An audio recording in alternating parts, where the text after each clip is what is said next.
Notes बना के revise करा, फिर आती है सेकेंडली कि हम प्रैक्टिस कैसे करें, आंसर्स कैसे लिखें। सो आंसर्स लिखने के लिए बट आई सजेस्ट कि एक रजिस्टर बना लें, पेपर 1 पेपर 2 का, या फिर 2 रजिस्टर्स बना लें, आधा आधा करके 4 पोर्शन के रजिस्टर्स बना, 4 पोर्शन हो आपके पास बेसिकली 2 रजिस्टर्स में।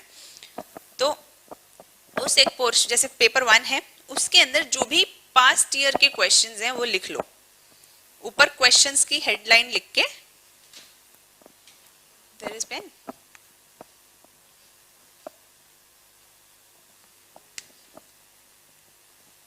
तो ये आपका रजिस्टर है,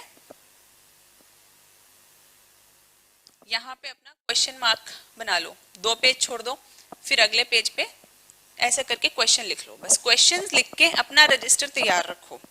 फिर जैसे ही आपने प्लेटो पढ़ लिया, प्लेटो के करीब करीब 25 क्वेश्चन से ज्यादा उसमें प्लेटो में बना पाना बहुत मुश्किल काम है। मतलब एग्जामिनर से भी आप बोलोगे ना बना लो, वो भी नहीं बना सकता।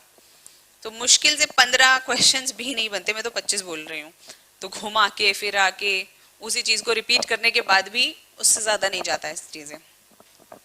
तो उन क्वेश्चंस को लिख लो, और आपने प्लेटो पढ़ लिया, उसके बाद उसके आंसर्स लिखो।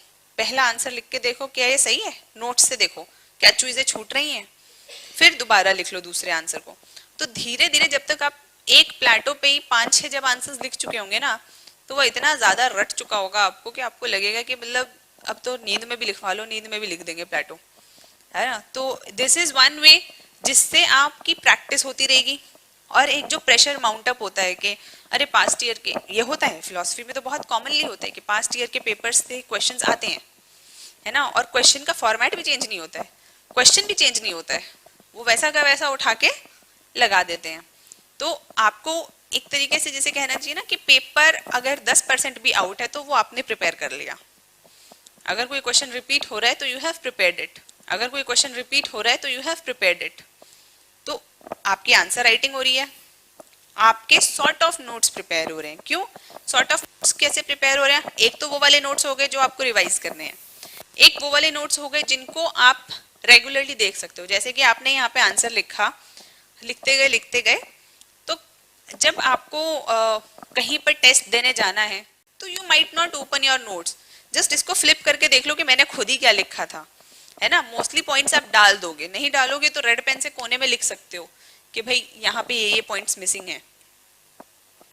तो आपकी आंसर राइटिंग प्रैक्टिस हो गई। This is your own book जिसमें आप जब चाहे लिखो। आपको 5 दिन हो गए आपने रिवाइज नहीं किया philosophy, don't worry, open it, right one answer. ठीक है, इसी तरीके की दो रजिस्टर होंगे आपके पास जिसके अंदर आधा आधा बांट लेते हैं ना, वो क्या लगा लेते हैं वो सेपरेटर, पन्ना मोड़ लेते हैं, जो भी करते हैं जिस तरीके से भी, है ना। तो पन्ना वन्ना मोड़ लो, अपना 2 बना लो। पेपर वन के अंदर इंडियन, वेस्टर्न, और ये अपना सोशियो पॉलिटिकल और रिलीजियस फिलॉसफी। ठीक है, इस तरीके के रजिस्टर बना लिए। आंसर्स कैसे लिखने हैं? आंसर्स को लिखने का अपना एक पैटर्न डेवलप करना इज वेरी इंपॉर्टेंट, क्योंकि फिलॉसफी के अंदर क्या होता है कि हम लोगों को समझ नहीं आता। अब क्वेश्चंस भी जेनरिक आते हैं, है ना। अब क्वेश्चन आ गया,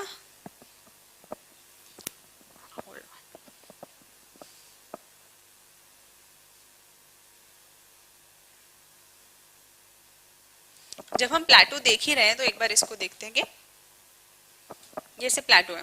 अब क्वेश्चन आ गया, describe Plato's theory of ideas. ठीक है, ये सब कुछ है उसमें, ये एक चीज सब वही है, प्लेटो की थ्योरी ऑफ आइडियाज ही है। अब उसने इतना जेनरिक क्वेश्चन पूछ लिया, इसमें आप क्या क्या लिखोगे? अगर ये पूरा लिखने की कोशिश करेंगे तो हम कर नहीं पाएंगे, और एक ही चीज को बताते रहेंगे तो मार्क्स नहीं आएंगे। सो हम लोगों को कैसा पैटर्न बनाना पड़ेगा कि सबसे पहले हम आंसर के अंदर ये बताएं कि ये फिलोसोफर का कंटेक्स्ट क्या है। कंटेक्स्ट मतलब ये आया कहाँ से है। ऑल चेंज नो चेंज वाली चीज आपने इंट्रोडक्शन में थोड़ी सी बताई, और सीधा बता दिया कि भाई for Plato idea is a substance. ये चीज आपने, मतलब ये सब आप जब पढ़ोगे फिलोसफी तो उसमें आ जाएगा। बहुत ही जेनरिक स्टेटमेंट्स रहती हैं, बहुत ही डेफिनेशंस, बहुत इजी डेफिनेशंस रहती हैं, और वो आपको, तो कंटेक्स्ट लिखा, then you start with ideas, उसके कैरेक्टर। अब जितनी हेडिंग्स है ना आपके इसमें नोट्स में, है ना, उन हेडिंग्स को लाना जरूरी है। उन हेडिंग्स के बीच में अगर 6 पॉइंट हैं तो आप 2 रख लो, लेकिन हेडिंग मिस मत करो। This is my suggestion. क्योंकि जब आप हेडिंग मिस करते हो तो एग्जामिनर को ऐसा लगता है कि आपने एक important aspect of theory touch ही नहीं किया। ऐसा नहीं लगना चाहिए। जब वो आंसर चेक कर रहा है तो उसको समझ आए कि हाँ यार ये सब तो चीजें हैं यहाँ पे। ठीक है, सो कहाँ से शुरू हुआ, क्या dichotomy of existence I, idea होता क्या है, आइडिया के अंदर उसने कैसे मेटाफर थ्योरी को यूज किया, कॉपी थ्योरी बताई, पार्टिसिपेशन थ्योरी बताई, वैलिडिटी बताई, कैसे थ्योरी ऑफ रिकलेक्शन बताई। तो सब कुछ छोटे छोटे के अंदर you have to put it. यहाँ पे आपने थ्योरी बताई, फिर आपने क्रिटिसिज्म दिया। Nothing ends in philosophy without criticism. So if you are a good critic, then you should take philosophy and do it, because you'll find good opportunity to criticize people here, but you shouldn't be